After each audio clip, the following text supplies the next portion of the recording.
Hello student, आपका स्वागत है अल्फा शुड में। हम लोग का क्या चल रहा है, बात करते हैं। हम लोग का सब्जेक्टिव क्वेश्चन चल रहा था, उसमें क्वेश्चन और आंसर सोल्यूशन के साथ चल रहा था। ठीक है, तो आज हम लोग वैसे डायग्राम वैसे मैंने पहले थोड़े बना रखे हैं यहाँ पे डायग्राम। ठीक है, तो वैसे पता चलेगा आज के क्वेश्चन में जो होगा डीएनए का डायग्राम। तो मैंने देखो टाइम ज्यादा ना लगे, ठीक है, टाइम प्रॉपर ज्यादा ना लगे और हमारी क्लास क्या हो थोड़ी जल्दी हम लोग फिनिश कर सके और क्वेश्चन को अच्छे तरीके से समझ सके, तो इसलिए मैंने थोड़े से डायग्राम पहले इसलिए बना दिया था। ठीक है, नहीं तो मैं क्लास में अगर डायग्राम बनाती तो फिर ज्यादा वक्त लगता, फिर टाइमिंग ज्यादा लगता। ठीक है, क्लास भी लंबी चली जाती, तो इसलिए मैंने यहाँ पे डायग्राम थोड़ा पहले बना दिया क्लास लेने से पहले। ठीक है, तो इसलिए मैंने डायग्राम बनाने के बाद क्लास स्टार्ट किया है, तो इसकी कोई दिक्कत नहीं है। ठीक है, देखो बात करते हैं आज की क्लास में हम लोग क्या करने वाले हैं। सब्जेक्टिव क्वेश्चन पढ़ेंगे, तो सबको पता है कि हम लोग का सब्जेक्टिव क्वेश्चन चल ही रहा है। ठीक है, और हाँ, किसी को पूरे फुल पीडीएफ चाहिए, अगर जो भी नोट्स वगैरह है, ठीक है, अगर और अच्छे तरीके से तैयारी करना चाहते हो एग्जाम के, तो जल्दी एग्जाम मतलब एग्जाम बहुत अच्छे से प्रिपरेशन करना चाहते हो कि एग्जाम में बहुत अच्छे मार्क्स वगैरह आए, तो तुम लोग ऐप ज्वाइन कर सकते हो। वहां भी आके तुम लोग फुल पीडीएफ वगैरह ले सकते हो, सारे नोट्स के सारे नोट्स और plus question answer MCQ, question answer के साथ जितने एमसीक्यू जितने साथ तुम्हारे चैप्टर है उसके नोट्स पीडीएफ। ठीक है, सब कुछ तुमको अगर चाहिए तो तुम लोग ऐप ज्वाइन कर सकते हो हमारा। ठीक है, अल्फा से तुम्हारा ऐप है, वहां ज्वाइन कर सकते हो और आ सकते हो। ठीक है, बैचेस में, और नहीं तो यहाँ पे कॉल करके भी पता कर सकते हो कैसे ज्वाइन करना है, क्या करना है। चलो अब ज्यादा वेट न करते हुए चलते हैं अपने क्लास की तरफ, देखते हैं हमारा पहला आज का क्लास का क्वेश्चन क्या है। ठीक है, ज्यादा फास्ट तो नहीं है, बिल्कुल आराम से, वॉइस वगैरह सब कुछ बढ़िया आ रहा है प्रॉपर। ठीक है, तो चलो अब आज की क्या करते हैं, क्लासेस को स्टार्ट करते हैं, देखते हैं हमारा फर्स्ट क्वेश्चन क्या है। ओके,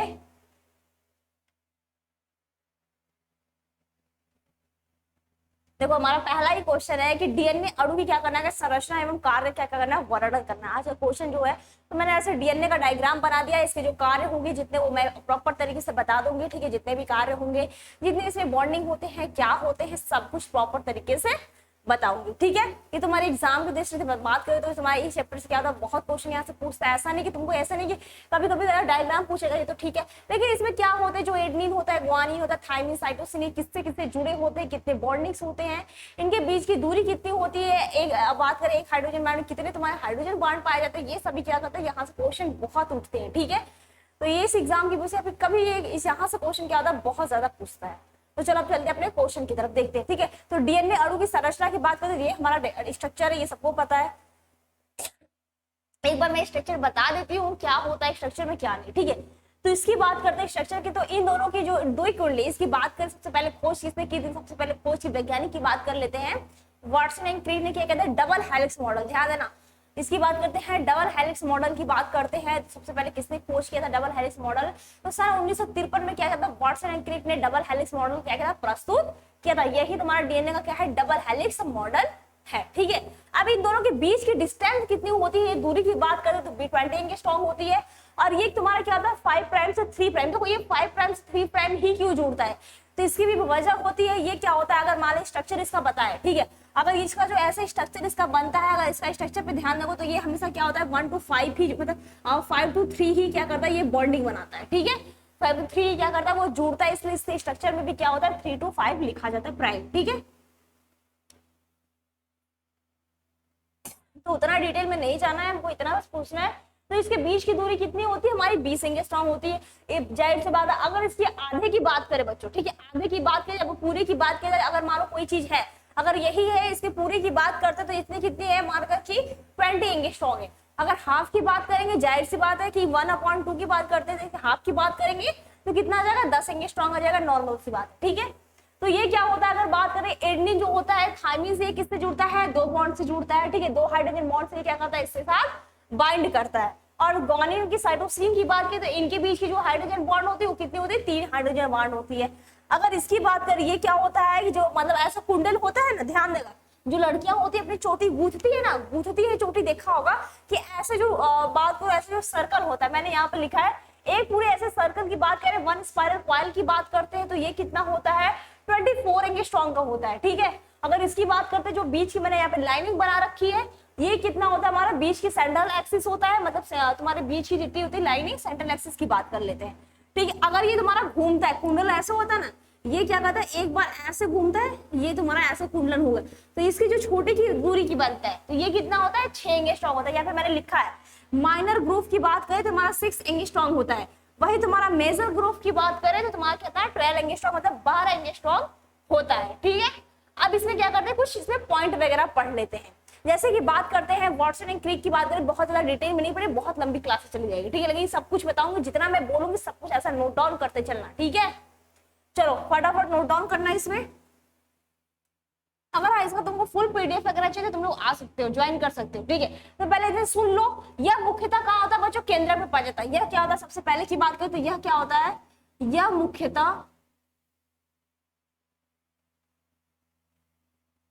केंद्रक में पाया जाता है,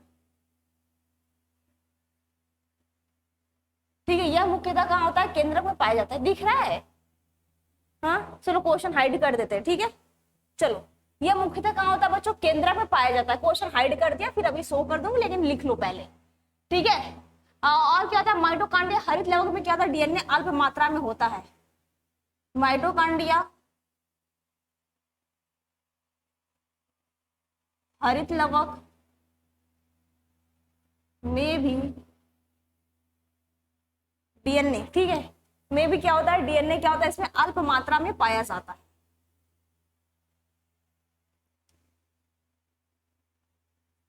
अल्प मात्रा में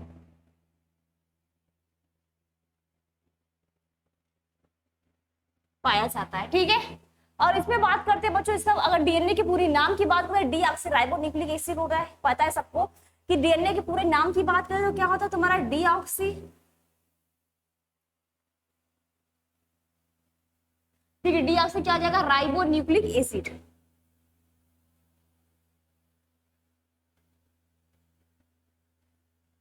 ठीक है। ये क्या होता है तुम्हारा डीएनए का पूरा नाम होता है,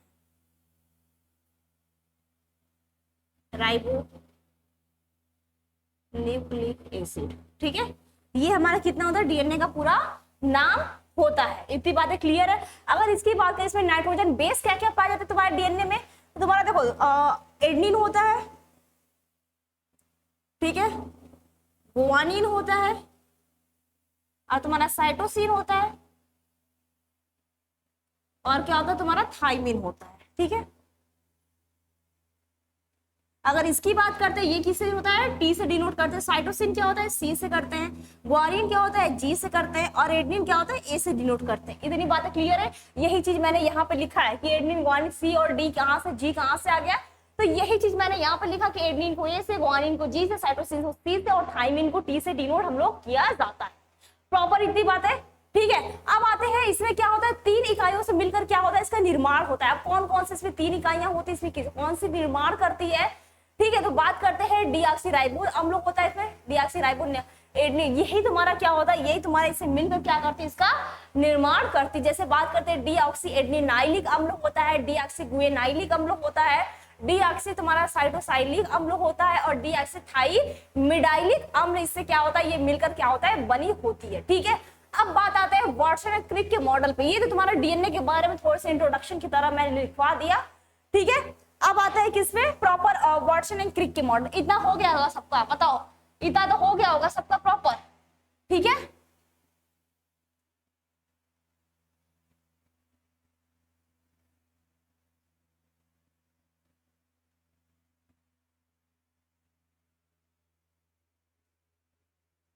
देखो जितना मैं लिखवाती हूँ कम से कम उसको भी नोट डाउन किया करो, ठीक है। अगर और भी डिटेल में तुमको और भी अच्छे प्रॉपर तरीके सारे नोट्स, तुमको सब कुछ चाहिए, तुम लोग ऐप ज्वाइन कर सकते हो। वहां पे प्रॉपर हर एक चैप्टर से नोट्स प्लस तुमको क्वेश्चन आंसर एमसीक्यू जो चाहिए, तुमको टेस्ट चाहिए, पेपर कॉपी चाहिए, सब कुछ वहां पे फ्री है, ठीक है। वहां पे मतलब जाओगे फिर वहां पे तुम ले सकते हो पूरे कॉपी वगैरह, ठीक है। चलो यहाँ पे क्या करते हैं, इसके वाटसन एंड क्रिक की देख लेते हैं बच्चों, ठीक है। क्या कर लेते हैं, वाटसन एंड क्रिक की, वाटसन एवं क्रिक, ओके। तो जितना मैं बोलती हूँ कम से कम वो सब भी नोट डाउन किया। देखो वाटसन एंड क्रिक ने क्या किया था सन 1953 में, क्या किया था सन 1953 में, डीएनए का डबल हेलिक्स मॉडल क्या कहते हैं इन्होंने प्रस्तुत किया था,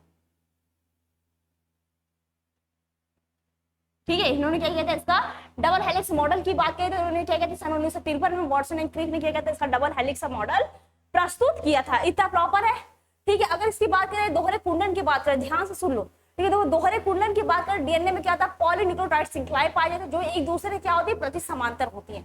ये एक दूसरे के प्रति समांतर होती है, ठीक है। तो यही बोलना है, इसमें क्या होती है, पॉलीन्यूक्लियोटाइड श्रृंखलाएं पाई जाती हैं। न्यूक्लियोटाइड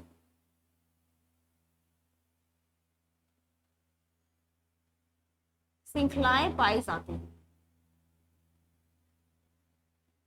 ठीक है, जो एक दूसरे की समांतर होती है, ठीक है। बातें समझिए, जो क्या करते हैं, एक दूसरे के समांतर होती है। अब बात कर लेते हैं बच्चों इसमें जो बेसिस पाए जाते हैं, ठीक है। अगर न्यूक्लियोटाइड की बात करें तो ये क्या होता है, डीएनए पॉलीन्यूक्लियोटाइड की जो श्रृंखलाएं होती है एक दूसरे क्या होते हैं, हाइड्रोजन बंध द्वारा ये क्या होती है, जुड़ी होती है, ठीक है। ये बेसिस जो होती है, बेस की बात करते हैं इसके, तो ये क्या होती है, हाइड्रोजन बॉन्ड के साथ क्या करती हैं, हाइड्रोजन बॉन्ड के साथ क्या होती है, एक दूसरे से जुड़ी होती है। क्या होती है, एक दूसरे से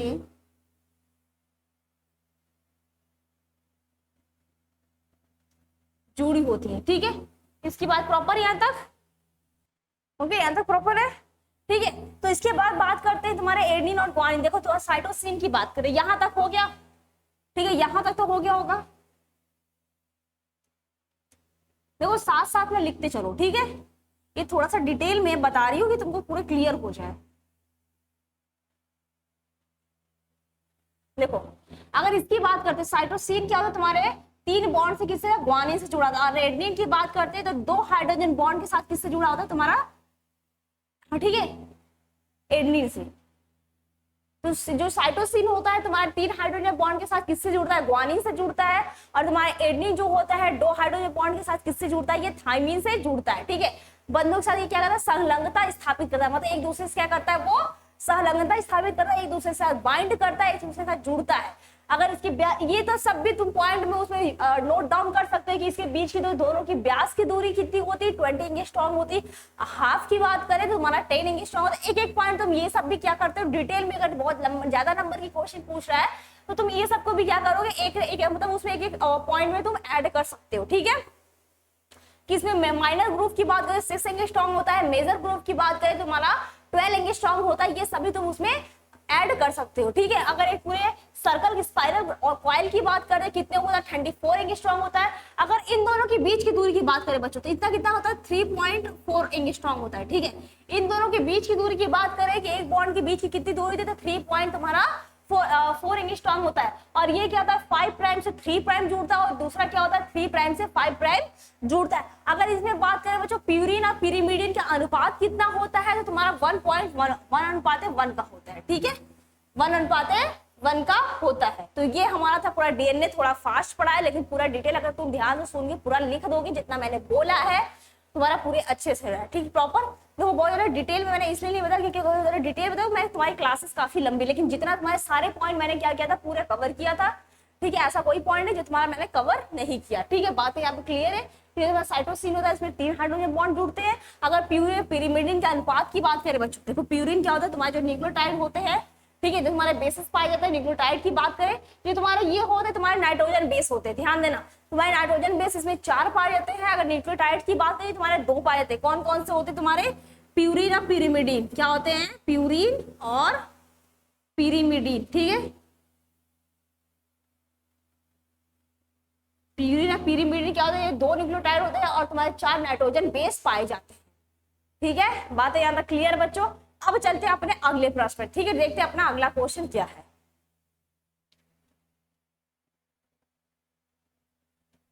ठीक है, तो ये तुम्हारा था पहला क्वेश्चन बच्चों। फिर डीएनए अणु की संरचना क्या है, इसका कार्य क्या है, तो ये हमारी संरचना और कार्य प्रॉपर हो गया। अब चलते हैं अगले प्रश्न पे। देखो अगले प्रश्न में चले बात करते हैं, क्या दिया है कि 2, ठीक है, 2 परमाणु द्वारा क्या कहते हैं, साबित करें कि डीएनए क्या होता है, अनुवांशिक पदार्थ है। तो ये हमको सबको पता है कि डीएनए क्या हमारा अनुवांशिक पदार्थ, लेकिन क्या करना है, उसका कोई प्रमाण देना, कोई प्रूफ देना है।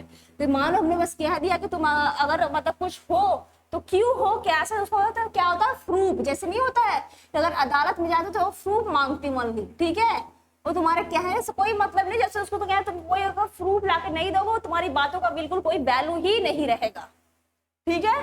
तो ये क्या होता है, यहाँ पे तुम्हारा प्रूफ मांगता है,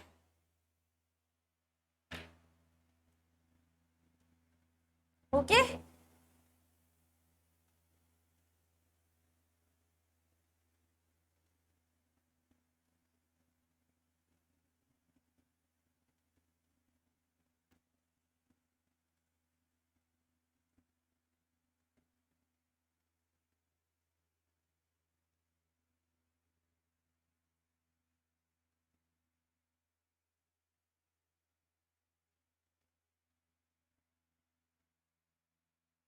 चलो अगला प्रश्न पे चलते हैं। ठीक है, ये हमारा क्या था, अगला प्रश्न है हमारा। देखो ये क्या दिया है कि दो प्रमाणों की बात कर रहा है कि इसमें क्या कहते हैं, वैज्ञानिक की बात करते हैं हर्ष एवं चेज में। ठीक है, इसमें तुम्हारा क्वेश्चन क्या, इसको सिद्ध करना है कि तुम्हारा क्या होता है, अनुवांशिक तुम्हारा जो डीएनए होता है ये तुम्हारा क्या है, जेनेटिक मटेरियल है। इसको क्या करना है, परिणाम से इसको सिद्ध करना, कोई रिजल्ट ऐसा देना है, कोई इसका प्रूफ देना है कि वो क्या होता है, हमारा डीएनए ही अनुवांशिक पदार्थ है। तो बात करते हैं हर्ष एवं चेज। ठीक है, ये दो वैज्ञानिक ने कौन कौन से हर्ष एवं चेज, देखो बिल्कुल कहानी की तरह सुनना, एकदम बिल्कुल समझ में आ जाएगा, मुझे ज्यादा लिखवाना भी नहीं पड़ेगा, बिल्कुल क्लियर हो जाएगा हर्ष व चेज। और तुम लोग की एक बात बहुत बुरी लगती है, तुम लोग ना कम से कम कमेंट वगैरह मतलब किया करो अच्छे से प्रॉपर, मुझे भी अच्छा लगता है, मैं सबकी कमेंट पढ़ती हूँ, लाइक वगैरह किया कम से कम, प्रेजेंटिंग लगाया करो, मुझे भी अच्छा लगता है। ऐसा तुम लोग आते हो बस क्लास करोगे इतने सारे लोग और लाइक वगैरह देखो तो कुछ करते नहीं है, मजा नहीं आता ना क्लास का फिर पढ़ाने में, कि तुम लोग ऐसे मोटिवेट मजा नहीं आता, बिल्कुल भी नहीं आता। तुम लोग जब से ऐसे करोगे ना फिर तो ऐसे क्या होता है ना, मोटिवेशन वगैरह, मुझे भी हिम्मत नहीं मिलेगी, नहीं तुम लोग ऐसे करोगे तो कम से कम लाइक वगैरह किया करो। ठीक है, तो मुझे भी लगेगा हाँ मैं भी काफी अच्छे अच्छे क्वेश्चन लेके आऊंगी। ठीक है, तुम्हारे एग्जाम की दृष्टि से बहुत ज्यादा इंपॉर्टेंट लेके आऊंगी, लेकिन उससे पहले तुम लोग भी किया करो, कम से कम मुझे लगे कि हाँ मेरे बच्चे इतने सारे क्वेश्चन कर रहे हैं, इतने सारे तुम लोग पढ़ रहे हैं, कम से कम लाइक वगैरह कर रहे हैं। ठीक है, कमेंट वगैरह करे, कमेंट भी भर भर के किया करो। ठीक है, मैं सारे लोग का कमेंट पढ़ती हूँ। ठीक है, चलो क्वेश्चन पे आते हैं। देखो बात कर दिया है दो परिणामों को क्या करना है, रिजल्ट देना है, प्रूफ देना है। ऐसा नहीं होता अदालत हम लोग जाते तो प्रूफ देते हैं ना कि हाँ ये है प्रूफ, अगर कोई कुछ किया है तो इसी तरह इसका भी क्या करना है, हमको प्रूफ मांग रहा है। तो बात करते हैं, मैंने दो वैज्ञानिक का नाम लिख रखा है, हर्ष एवं चेज। तो इन्होंने क्या किया था तुम्हारा कि जैसे एक मैं ऐसी कहानी तो तुमने पढ़ा होगा कि जो चूहा था, ठीक है चूहा था, उसको क्या किया था उन्होंने, डिप्लोकोकस निमोनी जीवाणु लिया था। मैं उसको बहुत लंबा है, मैं उसको लिखवा नहीं रही हूँ यहाँ पे, वनली समझा रही हूँ। ठीक है, क्लियर हो जाएगा, तुम लिख सकते हो एग्जाम में। ठीक है, तुमको पता होना चाहिए, अगर एक दो नंबर में है तो मैं इसको वहाँ पे नोट डाउन सबमिट कर सकते हो आराम से। देखो बात करते हैं वहाँ पे कि उन्होंने क्या किया था, डिप्लोकोकस निमोनी जीवाणु लिया था, उसको क्या किया था, उसको बहुत हाई टेम्परेचर में उसको बॉयल कर दिया, उसका डीएनए निकाला। ठीक है, इसका डिप्लोकोकस जो निमोनी बैक्टीरिया था उसका डीएनए निकाला और उसको हाई टेम्परेचर पे बॉयल करने के बाद क्या किया, चूहों में इंजेक्ट कर दिया। ठीक है, चूहों में इंजेक्ट इसलिए किया कि क्या उसमें क्या हो रहा है, उसमें कोई रोग आ रहा है कि नहीं। ठीक है, क्योंकि डिप्लोकोकस निमोनी जो था वो निमोनिया की जीवाणु था, तो उसने क्या किया, उसमें कोई भी क्या हुआ नहीं आ रहा था। और तुमने क्या उसने लिया था, दो प्रकार का जीवाणु लिया था, ध्यान देना, उन्होंने दो प्रकार का क्या किया था, दो प्रकार का क्या था, जीवाणु लिया था। ठीक है, जीवाणु एक क्या था तुम्हारा उग्रवादी, मतलब बात करते एक से तुम्हारा क्या था, रोग होता था। ठीक है, ये क्या था, रोग होता था, और दूसरे का क्या था, रोग नहीं उत्पन्न होता था। ठीक है, इतने समझ सकते हो। एक क्या था तुम्हारा उग्र, मतलब बात करते हैं तुम्हारा एक तुम्हारा उग्रवादी था, जैसे कि मान लो रोग क्या करता, उत्पन्न करता था, और एक क्या था, रोग उत्पन्न नहीं करता था। ठीक है, बिल्कुल नॉर्मल था। ठीक है, तो इसको क्या किया, जो रोग उत्पन्न करता है इसको क्या किया, बहुत हाई टेम्परेचर बॉयल कर दिया। क्या कर दिया, इसको इन्होंने बॉयल कर दिया, गर्म कर दिया। ठीक है, बहुत टेम्परेचर पे क्या किया, गर्म कर दिया, और इसका क्या किया, डीएनए निकाला। इसका क्या किया, डीएनए निकाला, फिर किसमें किया, चूहों में इंजेक्ट कर दिया। किसमें किया, चूहे में क्या किया, इंजेक्ट कर दिया, डाल दिया। इसमें क्या कोई भी क्या हुआ, बैक्टीरिया उत्पन्न, मतलब कोई भी इसका क्या लक्षण कुछ भी इसमें क्या हुआ, इफेक्ट नहीं हुआ, मतलब नॉन बोल सकते हैं इसमें कोई भी इफेक्ट नहीं उत्पन्न हुआ है, बिल्कुल ये सही सलामत था। अब इसको क्या किया, इसका ये तो क्या रोग उत्पन्न नहीं करता था, इसका ऐसे ही क्या क्या डीएनए ले लिया, इसका क्या ऐसे ही क्या क्या डीएनए ले लिया, और इन दोनों को डीएनए को ये तुम्हारा गर्म किया था। ठीक है, जो तुम्हारा बॉयल किया था, इसके और इसके डीएनए को क्या किया, दोनों को मर्ज कर दिया। ठीक है, ये तुम्हारा बॉयल वाला क्या था डीएनए, और ये तुम्हारा क्या था, नॉर्मल डीएनए, इन दोनों को क्या किया, मर्ज कर दिया, दोनों को क्या किया, चूहे में डाल दिया। चूहे में क्या किया, डाल दिया। अब कुछ दिन बाद इसका रिजल्ट जो आया, ठीक है, रिजल्ट जो आया वो क्या था कि उसमें निमोनिया रोग से ग्रसित था। ठीक है, निमोनिया रोग से क्या था, ग्रसित था, और इसमें किसके मिल रहे थे, इसके लक्षण मिल रहे थे, ये इसके जो रोग वाला था। ठीक है, तो ये क्या हुआ, इससे पता चला डीएनए हमारा क्या जाने पता, ये लक्षण से दूसरे लक्षण पीढ़ी में क्या है लेके जाता है। ये तो तुम्हारा वहां पे था, इसने ये किया, लेकिन इसका जो ये तुम्हारा क्वेश्चन है, ठीक है, इसका सुन लो, हर्षियम चेंज ने ये भी किया था, इसलिए मैंने इसको बता दिया, ठीक है। अब देखो इसकी बात करते हैं, जो दो परिणामों की बात कर रहा है, इसमें क्या था कि हर्षियम चेन में बैक्टीरिया T2 बैक्टीरियोफेज, ध्यान देना, इन्होंने क्या किया था, T2 बैक्टीरियोफेज,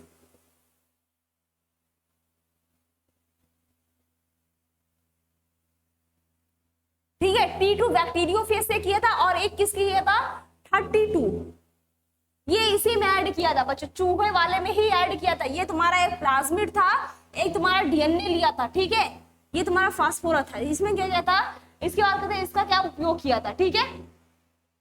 एक तुम्हारा T2 बैक्टीरियोफेज द्वारा प्रयोग बताया कि जो डीएनए होता है ये आनुवांशिक पदार्थ होता है, ठीक है। बैक्टीरियोफेज की बात करते हैं तो साधारणतः क्या होता है, ये अणु की संरचना होती है, और ये क्या होता है, प्रोटीन से क्या होती है निर्मित, जो कैप्सिड होता है तथा डीएनए से बना होता है, ठीक है। क्या होता है, प्रोटीन की कैप्सिड होता है और डीएनए का ये बना होता है, और इसे उन्होंने क्या कहता है, रेडियोधर्मी जो आइसोटॉप्स होता है, इसकी बात करें 32, ठीक है, 32p फास्फोरस की बात करते हैं, द्वारा इन्होंने क्या कहता है, फेज जो डीएनए होता है में मिलाया गया, उसके बाद क्या गया 32s को क्या किया गया, एक पृथक प्रोटीन जो फेज संवर्धन मतलब कल्चर विधि होता है, उसके साथ इन्होंने क्या किया, कल्चर पर संवर्धन के साथ उसको मिलाया, फिर इसका क्या किया, इन्होंने प्रयोग किया, और इसमें जो आधारित जो डीएनए होता है, मतलब पी की बात यहाँ पे फास्फोरस से कर रहा है बच्चों, ठीक है। फास्फोरस में निहित था, मतलब प्रेजेंट नहीं था, केवल इसमें बात करते हैं प्रेजेंट इसमें नहीं था, और प्रोटीन भी नहीं था, ओनली क्या हमको मिला, डीएनए। इसलिए क्या पता चलता है कि डीएनए हमारा क्या होता है, जेनेटिक मटेरियल होता है। अब इसकी बात कर लेते हैं, ठीक है, तुम्हारा T2 बैक्टीरियोफेज था, हर्षियम क्या 32, इसकी बात करते हैं, ठीक है, इसकी बात करते हैं, तो इसका क्या कहते हैं, उन्होंने उपयोग किया था, और रेडियोधर्मी जो जीवाणु बैक्टीरिया इसमें भी दिया था, क्योंकि वैसे तो हमको किसी और चीज पे, इंसानों पे तो कर नहीं सकते ऐसे नॉर्मली, ठीक है। तो बैक्टीरिया का ये क्या लिया, उसका डीएनए वगैरह लिया, फिर उसमें क्या किया, चूहों में डाला, फिर उसके बाद क्या किया, इसका भी उन्होंने कोशिका जो जीवाणु होता है उसमें उसका भी क्या किया, एक पीढ़ी से दूसरी पीढ़ी में वो जा रहा था, जिससे क्या किया, उन्होंने पता किया कि डीएनए हमारा क्या होता है, जेनेटिक मटेरियल होता है, ठीक है। तो ये हमारा था दो परिणामों का साबित करना था, डीएनए हमारा क्या होता है, आनुवांशिक पदार्थ होता है, प्रॉपर याद था। अब चलते हैं अगले प्रश्न पर, ठीक है, देखते हैं हमारा अगला क्वेश्चन क्या है, ठीक है। आरएनए की संरचना एवं प्रकार का क्या करना है, वर्णन करना है। संरचना मैं थोड़ी सी बनाऊंगी, वरना आप लोग बना लेना, ठीक है, क्योंकि टाइम लगेगा डीएनए आरएनए की भी संरचना बनाने में। तो आरएनए की बात करते हैं तो आरएनए का नाम क्या होता है, राइबोन्यूक्लिक एसिड होता है, ठीक है। और इसकी संरचना की बात करें, सिंगल संरचना की होती है, ठीक है। और ये कितना होता है, आरएनए की बात करते हैं, ये हमारा कितना होता है, 3 प्रकार का। कौन कौन सा होता है, मैसेंजर आरएनए होता है, ट्रांसफर आरएनए होता है, राइबोसोमल आरएनए होता है, ठीक है। आरएनए की बात करते हैं, इसका पूरा नाम जो होता है आरएनए, ठीक है। इसके फुल फॉर्म की बात करते हैं, राइबोन्यूक्लिक एसिड होता है,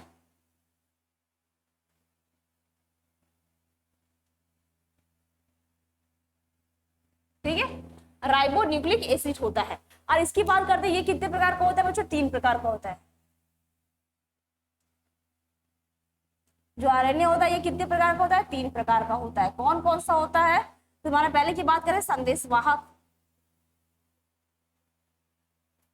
संदेशवाहक आरएनए, ठीक है। इसकी बात करते हैं, इसको क्या बोलते हैं, मैसेंजर आरएनए। दूसरे की बात करते हैं बच्चों, ठीक है, दूसरे की बात क्या करते हैं, दूसरा कौन सा होता है, स्थानांतरण आरएनए,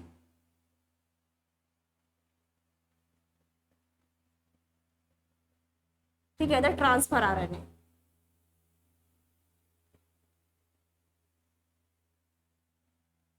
तीसरे की बात करते हैं, तुम्हारा तीसरा क्या होता है बच्चों, तो राइबोसोमल आरएनए, ठीक है,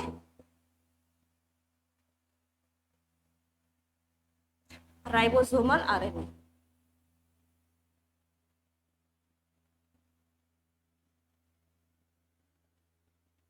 ठीक है, तो ये हमारा कितना होता है, 3 प्रकार का आरएनए होता है। इसका कार्य थोड़े बता दो, तो डीएनए में क्या करता है, संश्लेषित होने के बाद ये क्या, किसकी बात बता रही है, यहाँ पे तुम्हारा मैसेंजर आरएनए की बात बता रही हो, ठीक है, संदेशवाहक जो आरएनए होता है उसकी बात बता रही हो। तो ये क्या करता है हमारा, इसकी बात करते हो, ये क्या होता है, डीएनए में जो संश्लेषित होने के बाद ये क्या करता है, कोशिकाओं में जो द्रव्य होता है, इसकी जो बात करते हैं, इसकी जो आकार होता है, इसको राइबोसोम से क्या करता है, जुड़ता है, ठीक है, जोड़े। ये चूंकि बताया था, जो डीएनए का क्या होता है, आनुवांशिक सूचनाओं का क्या होता है, ये तो ढोने का क्या करता है, मतलब ये बात करते हैं तो जेनेटिक जो सूचना होता है, ठीक है, जो आनुवांशिक सूचना को होता है, ठीक है, मतलब यहां से वहां ले जाने का कार्य करता है, ठीक है, होता है, मतलब यहाँ से वहां इसको क्या करता है, ले जाने का ये कार्य करता है। ठीक है, अब आता है स्थानांतरण आरएनए, और ये बात करें कुल आरएनए का बच्चों, ये कितना होता है, तो 5 से 10% होता है। ठीक है, ये कितना होता है, पूरे आरएनए की बात करें 5 से क्या होता है 10% तक होता है। ठीक है, अगर इसकी बात करते हैं ये कितना होता है तुम्हारा 10 से 15% तक होता है। 10 से क्या होता है 15% तुम्हारा क्या होता है ट्रांसफर आरएनए होता है, स्थानांतरण आरएनए। और बाकी जो तुम्हारा बचा तो ये तुम्हारा पूरा कितना होता है राइबोसोमल, लास्ट की बात करें राइबोसोमल आरएनए होता है। ठीक है, अगर बात करते हैं तुम्हारा स्थानांतरण आरएनए की, ठीक है, अगर स्थानांतरण आरएनए की बात होती है इसमें क्या होता है, जरूरत के अनुसार बोल सकते हैं विभिन्न जो अमीनो अम्ल होता है, कोशिका द्रव्य की बात करते हैं राइबोसोम का, ये क्या करता है स्थानांतरण करता है। ठीक है, जरूरत पड़ने पे। ओके, बातें क्लियर है। लास्ट का आता है तुम्हारा राइबोसोमल आरएनए पे, दिख रहा है प्रॉपर ना, प्रॉपर दिख रहा है यहाँ तक। ठीक है, ठीक है, तो इसका बस ओनली होता है ये अमीनो अम्लों को क्या करता है,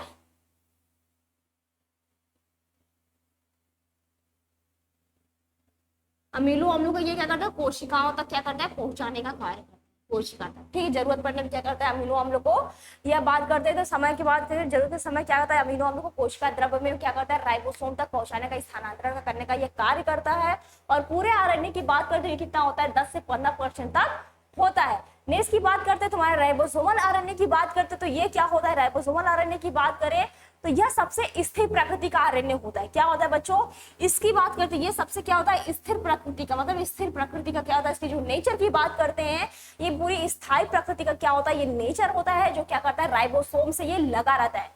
सब में क्या होता है राइबोसोम का नाम ले रहा है, सब में राइबोसोम से ये क्या होता है लगा होता है। और यह कोशिका क्या होता है कुल आरएनए की बात बताए तो कितना होता है बच्चों, पूरी 80% होता है। ठीक है, पूरे आरएनए की बात बताएं तो ये कितना होता है 80% तक क्या होता है पूरे आरएनए का होता है। और ये बात करें तीनों आरएनए की जो होता है सबसे अधिक समय तक ये क्या होता है क्रियाशील रहता है। ठीक है, बातें क्लियर है। ये हमारा था आखिरी क्वेश्चन था इस क्लास में। उसकी संरचना की बात करते हैं तो बच्चों संरचना तुम लोग ठीक है, संरचना बना लोगे ना सब लोग, बताओ संरचना बन जाएगा। अगर इसकी बात करते हैं बच्चों, अगर आरएनए की बात आई गई तो यहाँ पे क्या होता है कि थायमिन के बदले यहाँ पे क्या होता है यूरोसिल होता है। ठीक है, एक बात और सुन लो, यहाँ पे थायमिन के बदले क्या होता है पता है यूरोसिल होता है। यहाँ पे एडनिन होता है, ग्वानिन होता है और साइटोसिन होता है, और क्या होता है यूरोसिल होता है। जैसे डीएनए में मैंने पहले क्वेश्चन में बताया था कि एडनिन होता है, ग्वानिन, थायमिन, साइटोसिन होता है वहां पे, लेकिन यहाँ पे क्या होता है थायमिन की जगह पे बात करें तो यूरोसिल होता है। बाकी सारी चीजें वही रहती है कि इससे क्या होता है 3 हाइड्रोजन बॉन्ड के साथ जुड़ता है, और जो एडनिन होता है यूरोसिल के साथ डबल हाइड्रोजन बॉन्ड के साथ जुड़ता है, और तुम्हारा ग्वानिन होता है 3 हाइड्रोजन बॉन्ड के साथ क्या होता है इससे साइटोसिन से ये जुड़ा रहता है। ठीक है, तो बातें क्लियर है बच्चों। तो यहाँ पे इसका डायग्राम मैं नहीं बना रही, अगर बनाऊंगी तो काफी लंबा होगा, वो स्टार्टिंग में था इसलिए मैंने डायग्राम बना लिया, लेकिन इसका तुम लोग डायग्राम देख लेना और बाकी चीजें तो मैंने यहाँ पे बता रखी है। ठीक है, उसमें भी क्या होता है आरएनए का होता है, आरएनए की जो संरचना होती है तुम लोग उसका देख लेना। ठीक है, तो तुम्हारा ऐसे करके इसमें संरचना होती है ना ऐसे वाली, तो उसको क्या करना तुम लोग सब लोग देख लेना, उसको बना लेना ऐसे वाली जो संरचना होती है। ठीक है, ऐसे वाली जो संरचना होती है तुम्हारे 5 प्राइम होता है, ये तुम्हारे 3 प्राइम होता है। ठीक है, और यहाँ की बात करते हैं यहाँ पे टीआरएनए होते हैं। ठीक है, ये तुम्हारे ऐसे ऐसे पूरे बॉन्ड होते हैं, ये तुम्हारे एडमिन, ग्वानिन, थाइमोसिन, साइटोसिन ये सभी क्या होते हैं इससे जुड़े होते हैं। ठीक है, यहाँ पे ये ऐसे होता है, ये तुम्हारे डायग्राम होते हैं इसके, तो उसको तुम लोग प्रॉपर अच्छे से बना लेता है। इसकी बात करते हैं यहाँ पे क्या होता है टी लूप होता है। ठीक है, यहाँ की बात करते हैं यहाँ पे क्या होता है डी लूप होता है। ऐसी तुम्हारी संरचना होती है। ठीक है, यहाँ पे डी लूप होता है, यहाँ पे टी लूप होता है। यहाँ की बात करें यहाँ पे सारे एंटीकोडांस प्रेजेंट होते हैं। ऊपर की बात करें यहाँ पे तुम्हारे अमीनो अम्ल प्रेजेंट होते हैं। ठीक है, अमीनो अम्ल क्या होते हैं यहाँ पे प्रेजेंट होते हैं। ये तुम्हारी संरचना होती है आरएनए की। ठीक है, तो ये हमारा था आज का ये आखिरी क्वेश्चन, और क्लास क्या करते हैं यही प्रिंट करते हैं। ठीक है, तो ये तुम्हारा था आरएनए। आरएनए क्या होता है, इसमें कितने बेसिस पाए जाते हैं, तो इसमें भी 4 बेसिस होती है। संरचना की बात करते हैं बच्चों, तो तुम्हारी सिंगल संरचना होती है। राइबोन्यूक्लिक एसिड की बात करते हैं, संरचना तो डीएनए की तरह ही होती है। ठीक है, डीएनए की तरह ही होती है, लेकिन ये क्या होता है, परंतु ये पॉलीन्यूक्लियोटाइड की जो राइबोसोम शर्करा होता है, इसमें क्या होता है थायमिन की जगह पे क्या होता है यूरोसिल प्रेजेंट हो जाता है। ठीक है, तो ये तुम्हारे नाइट्रोजन बेस होते हैं, 4 नाइट्रोजन बेस उसमें ही होते हैं और इसमें भी होते हैं, मतलब डीएनए जो हमारा पहला क्वेश्चन था। ठीक है, तो बातें यहाँ तक क्लियर है बच्चों, बताओ। तो क्लास क्या करते हैं यही प्रिंट करते हैं। ये हमारा आखिरी प्रश्न था, और मिलते हैं नेक्स्ट क्लास में और भी सारे क्वेश्चन के साथ। लेकिन मैंने जो स्टार्टिंग में बोला है, ठीक है, उस पर थोड़ा ध्यान देना अच्छे से प्रॉपर, और बाकी तुम्हारी क्लासेस ऐसे रोज चलती रहेगी। और मिलते हैं नेक्स्ट क्लास में और सारे क्वेश्चन के साथ। ठीक है।